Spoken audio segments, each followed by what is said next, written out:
Shrimati K K Shailaja വീണ്ടും ഒരു Nipah മരണം സ്ഥിരീകരിക്കുകയാണ്. ഒരു 6 വർഷത്തിൻ്റെ ഇടവേളയ്ക്ക് ശേഷം വീണ്ടും വൈറസ്, നമ്മൾ വരരുത് എന്ന് ആഗ്രഹിക്കുന്ന വൈറസ് വീണ്ടും വരുന്നു. ഒരു 14 വയസ്സുകാരൻ്റെ ജീവൻ നഷ്ടമാകുന്നു. ഈ സാഹചര്യത്തെ എങ്ങനെ വേണം ആരോഗ്യവകുപ്പും നമ്മുടെ കേരളീയ പൊതുസമൂഹവും നേരിടേണ്ടത്? നമ്മൾ വളരെ ശ്രദ്ധയോടെ ഇരിക്കേണ്ട സമയമാണ്. ആരോഗ്യവകുപ്പ് നല്ല ജാഗ്രതയോടെ ഇടപെടുന്നുണ്ട് എന്നുള്ളതാണ് നമ്മൾ കാണുന്നത്. ഇതില് ഈ വൈറസ് ഒരു തവണ വന്നയിടത്ത് തുടർച്ചയായിട്ട് വരാറുണ്ട്. പലയിടത്തും ലോകത്തിന്റെ പല ഭാഗത്തും ഒരു 5-6 ഇടത്തെ ആകെ ഇത് വന്നിട്ടുള്ളൂ. നിപ്പ വൈറസ് മനുഷ്യരിലേക്ക് വന്നിട്ടുള്ളൂ.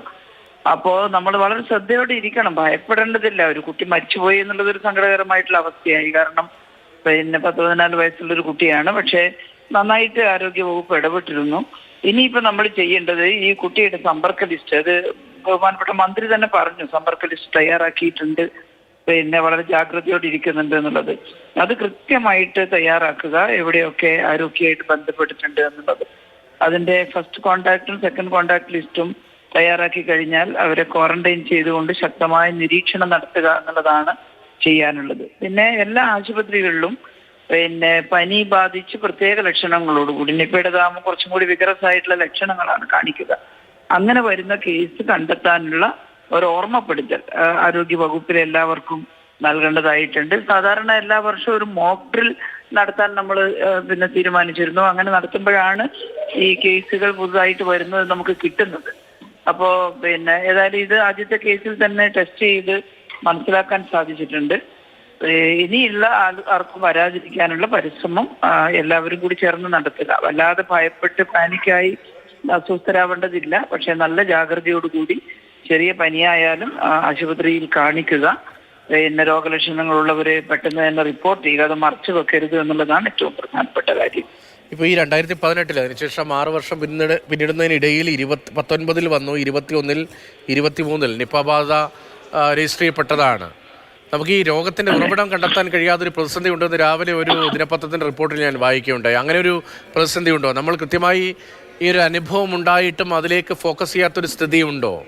അങ്ങനെ അങ്ങേക്ക് തോന്നുന്നുണ്ടോ? പറയുന്നത് ശരിയാണെന്ന് തോന്നുന്നില്ല. കാരണം ഇതിൽ ആദ്യം 2018 ഉണ്ടായപ്പോ തന്നെ നമ്മൾ അതിന്റെ ഉറവിടം എന്താണെന്നുള്ളത് മനസ്സിലാക്കാൻ വേണ്ടി, നമ്മളെന്ന് വെച്ചാൽ കേരളം മാത്രമല്ല, കേന്ദ്രത്തിൽ നിന്നുള്ള NCDC-യുടെയും മറ്റും വിദഗ്ധർ ഇവിടെ വന്നിരുന്നു.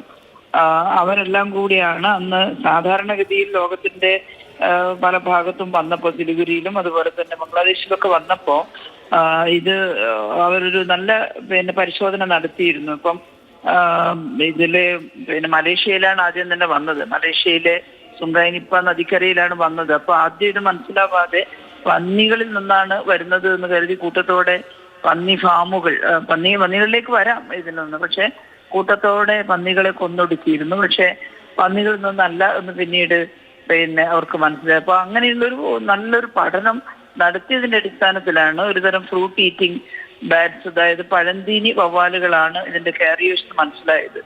അത് നമ്മൾ ഇവിടെയും പരിശോധിച്ചു. അത്തരത്തിലുള്ള വവ്വാലുകളെ പിടിച്ച് അതിനെ വെറ്റിനറി വിഭാഗവും അതുപോലെ ആരോഗ്യവകുപ്പും എല്ലാം കൂടി ചേർന്നിട്ടാണ് അത് അയച്ച് പരിശോധിച്ചു. ഡൽഹിയിൽ നിന്ന് തന്നെ സ്ഥിരീകരണം വന്നു. നമ്മൾ കൊടുത്തയച്ച സാമ്പിളുകളിൽ വവ്വാലുകളിൽ കുറെ എണ്ണത്തിൽ നിപ്പ വൈറസിന്റെ ആധിക്യമുണ്ടായിരുന്നു.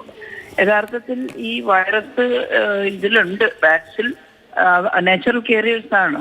സാധാരണഗതിയിൽ അത് മറ്റു ജീവികൾക്കും വവ്വാലിനും ഒന്നും ബുദ്ധിമുട്ടുണ്ടാക്കുന്നതല്ല. പക്ഷെ ഏതെങ്കിലും കാരണവശാൽ ഈ വവ്വാലുകൾ എക്സൈറ്റഡ് ആകുമ്പോഴോ ഉപദ്രവിക്കപ്പെടുമ്പോഴോ ഒക്കെ ചില വവ്വാലുകളുടെ ശരീരത്തിൽ ഇത് പെരുകാനിടയുണ്ട്. അങ്ങനെ പെരുകുമ്പോൾ പുറത്തേക്ക് വമിപ്പിക്കുന്ന അതിന്റെ സ്രവത്തിൽ നിന്നൊക്കെയാണ്, എക്സ്ക്രീറ്റ് ആയാലും അതുപോലെ സലൈവ ആയാലും അതിൻ്റെ അകത്തു നിന്നൊക്കെയാണ് പകരുന്നതെന്നാണ് ഇതുവരെ കണ്ടെത്തിയിട്ടുള്ളത്. നമുക്ക് ഈ ശാസ്ത്രജ്ഞന്മാരെല്ലാം കൂടി പരിശോധിച്ച് പറയുന്നതല്ലേ നമുക്ക് മനസ്സിലാക്കാൻ സാധിക്കുക. അത് ഏറെക്കുറെ ശാസ്ത്രീയമായിട്ട് നമ്മൾ ആലോചിക്കുമ്പോൾ ശരിയാവാനും സാധ്യതയുണ്ട്. അങ്ങനെ തന്നെ ആവാം ഇതും വന്നിട്ടുണ്ടാവുക എന്നുള്ളതാണ്. അപ്പം ആളുകള് മരണപ്പെട്ടു പോകുമ്പോൾ നമുക്കറിയില്ല എവിടെയാണ് അവര് പെരുമാറിയിരുന്ന സ്ഥലം, മറ്റേ വവ്വാല് ഉപയോഗിച്ചിരുന്നോ, പഴങ്ങളോ മറ്റോ വവ്വാല് കടിച്ചത് എടുത്തിരുന്നോ, അതൊന്നും നമുക്ക് മനസ്സിലാവുന്നില്ല. പക്ഷെ കണ്ടുപിടിച്ചിട്ടുള്ളിടത്തോളം ഈ പഴന്തീനി വവ്വാലുകളാണ് ഈ നിപ്പ വൈറസിന്റെ വാഹകർ എന്നുള്ളത് മനസ്സിലായിട്ടുണ്ട്. ഇതും അങ്ങനെ വരാൻ തന്നെയാണ് സാധ്യത. അന്ന് വവ്വാലുകളിൽ ഉണ്ടായിരുന്നു എന്ന് തെളിഞ്ഞ സ്ഥിതിക്ക് അവിടെ പിന്നെ ഒരു സംശയം ഉദിക്കുന്നില്ല. വവ്വാല് തന്നെയാണ് പിന്നെ അത് പരത്തിയത് എന്ന് നമുക്കും കരുതാവുന്നതാണ്.